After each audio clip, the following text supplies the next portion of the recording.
So I think what I want to do here now is I want to play a clip for you. This is from one of our friends. I don't know him personally, however, our San Diego friends know him.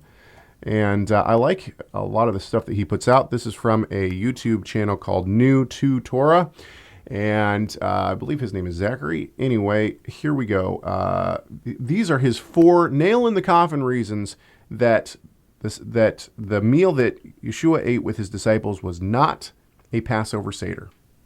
His 4 nail in the coffins. Okay, here we go. And let me give you 4 reasons, 4 solid nail in the coffin reasons why I can tell you right now this is not a Passover. Reason number one, Judas gets up from the table to leave, and the disciples think he's going to buy something for the feast. If it's Passover, and they're keeping Passover, right now, it's evening. Verse 30 says it's at the night. It's nighttime. So what shop is going to be open? If the disciples wouldn't have even thought that in the text, it's very clear the disciples thought, oh, he's got the money, he's going to go buy something, because Yeshua tells them, go do what you're going to do and do it quickly. And the disciples hear that and think, oh, he's going to go buy something for the feast.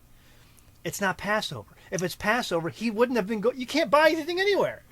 Okay, so he's talking about John 13:21 through 29. Verse 29 says, for some were supposing because Judas had the money box that Jesus was saying to him, buy the things we have need for the feast, or else that he should give something to the poor.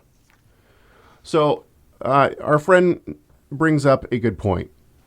If it's Passover, why would the disciples believe that Judas was standing up to go buy something on the Passover? And not only that, but in a Jewish culture, even if you wouldn't assume that Jews would think that he was going to go buy something. Yeah, but that's not a nail in the coffin, because even John tells us this is what some of them were supposing. They were reasoning, and just like any good group of Jews around a meal, you're going to have more than one opinion. Some of them were thinking, oh, maybe he's going to go buy something, or maybe he's going to go give tzedakah. Yeah, but I mean, do you really think wait. Okay. The main point has been left out. Why does he say, what you do quickly? Why do it quickly? That's what Yeshua says. Whatever you do quickly, because Judas was going to go and tell the chief priests and so forth what was going on. That's what he was actually leaving for. The other disciples didn't hear and thought, oh, okay, well, guess what? They probably started the Passover Seder at 3 o'clock. They were supposed to slaughter and eat the Passover sacrifice between the evenings. They were probably eating at 3 o'clock. It was not yet the Sabbath. So then would that even be a Passover Seder, though? Sure it would. That's when the Passover Seder had to be done. You had to begin eating the Passover sacrifice before sunset, because it has to be on the 14th. It can't be, you have to begin on the 14th. That's what Exodus 12 says. So you say, we're missing something essential, and he's sending Judas out to run out and get it quick. And from what I can tell, the merchants continued to sell things right up until an hour before sunset or so. So the idea that Judas was going to go out and buy something doesn't mean it was the 13th. Why would he have had to do it quickly if it was the 13th? It was the evening of the 13th. The 14th isn't a Sabbath. So there was no need to say do it quickly. Okay, hang on just a second. Let's read the entire passage. So this is John 13:21. When Jesus had said this, he became troubled in spirit and testified and said, truly I say to you that one of you will betray me. Let's actually go a verse before this. Bear with me here, people. 18. I want to see. Let's go 15. Oops, and following. Okay, so, and 22. The disciples began looking at one another, at a loss to know of which one was he was speaking. There was reclining Jesus' bosom disciples. So it doesn't, it says that they're having the meal. Let's go even before that. Let's just say 13. Now, before the feast of the Passover, Jesus, knowing that his hour had come, that he would depart out of this world to the Father, having loved his own who were in the world, he loved them to the end. So it actually looks like 13:1 actually is clarifying what you're saying. Okay, but wait a minute. I think John 13:1 is a prologue, and John in his gospel is famous for doing this. He did it at the first verse of John 1. He gives us this kind of overarching statement. In the beginning was the Word, and the Word was with God, and the Word was God.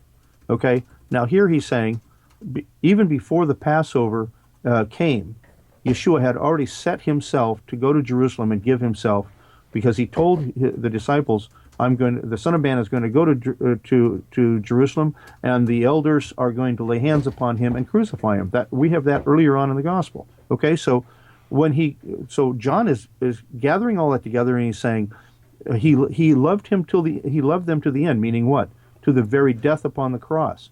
So he's given us the whole story there. He's not giving us a chronological sequence. He's telling us even before the Passover was near, even way back when, he had set his heart and his mind to go to Jerusalem. Then he goes on and begins to tell us about the sequence. Okay?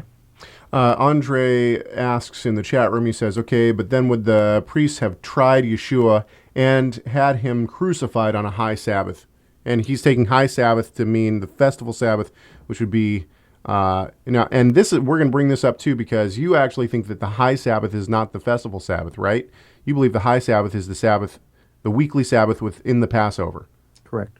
Okay, so we'll get to that later. But so would they have crucified him on a festival Sabbath? Well, Rob, you're the expert on this, but I'll say this: at least the later rabbinic literature tells us that the Sanhedrin was it was legal for the Sanhedrin to meet on a Sabbath if an emergency situation occurred, to make a ruling. Now, I think it was an emergency situation. We know what happened in some years when masses of Jewish people got together in Jerusalem for a festival and rioted. People were killed left and right. I mean, the government just came in and more or less did them in. Okay? So the Sanhedrin said, we've got a powder keg on our hands here. We've got someone who is very much a popular leader. I mean, there was this parade to bring him into the city, and there was all kinds of cheering and so forth and so on. And now he's come and he's against us, and this is going to be the time when he's going to stand up and make his stand. And so I think they came together and said, what are we going to do with this guy? This is a rumbling that we can't pass by. So according to the later rabbinic literature, and I have this in the notes that you mentioned, Caleb, there was every right for the Sanhedrin to meet together on a Sabbath, even a festival Sabbath, and do what they felt they had to do. Rob, do you want to add something before we get to listener 23's question? No, well, I think this is a great conversation. I was wondering though, did you want to stick to the framework with is it true to Torah? True to Torah? Oh, new to Torah, yeah, new to Torah. I mean, were we going to go boom? He had 4 things. Yeah, he nail does in the have 4 coffin. things. Okay. And I was thinking So I guess guess we could, if we, one, right? Yeah, that we've was heard something I one. was just wondering, do we want to stick on that? Yeah, outline? we'll stick on it, but I do want to ask this question because Lois brings up a good point. She says, does Exodus say that the sacrifice had to be eaten on the 14th? Yes.